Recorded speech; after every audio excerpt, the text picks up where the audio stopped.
Улуттук статистика комитетинин маалыматына караганда республиканын жолдорунда ар 1,5 саатта жол кырсыктары катталып турат.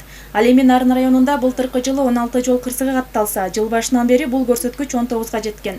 Катталган кырсыктардын 80%-ны айдоочулар күнөөлүү болушкан. Бүгүн Нарын районунун ички иштер бөлүмүнүн жол кыймылынын коопсуздугун камсыздоо бөлүмчөсү кырсыктарды алдын алуу максатында атайын эскертүү рейдин уюштурду. Жыл башынан берки жол кырсыгын айтып кетсек, былтыркы жылга салыштырмалуу азыр биздин Нарын районунун аймагында болжол менен 25%ке азыр өсүүдө.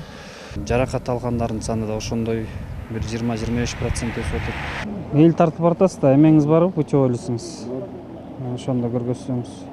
Жол кыймылынын коопсуздугун камсыздоо бөлүмүнөн билдиришкендей, кырсыктардын көпчүлүгү жогорку ылдамдыкта жүрүү, жол эрежелерин сактабагандыктан, каршылаш унаанын жолуна чыгуу, мас абалында унаа айдоо, айдоочунун жол белгилерине көңүл бурбоосунан келип чыгат. Рейдтин жүрүшүндө жолдун кесилиштеринде кезек күтпөстүктүн жана унаалар ортосунда аралыкты сактабаган учурлар катталып, тиешелүү протоколдор толтурулду.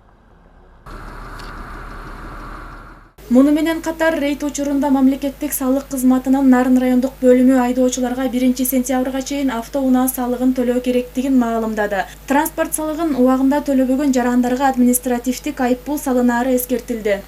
Жакында эле Кыргыз Республикасынын президенти салыктардын карыздарын реструктуризация жүргүзүү боюнча мыйзамга кол койгон. Мында салыктын негизги суммасын төлөсө, пениясы кыскартылат да, төлөнбөйт, бошотулат. Ошондон дагы пайдаланып, салык төлөөчүлөргө эскертип кетерим.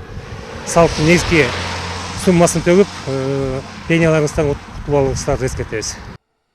Адистердин маалыматына таянсак, салык төлөө мөөнөтүнүн аякташына саналуу күндөр калгандыгына карабай, кээ бир жарандар салык төлөмдөрүн жүргүзүшө элек.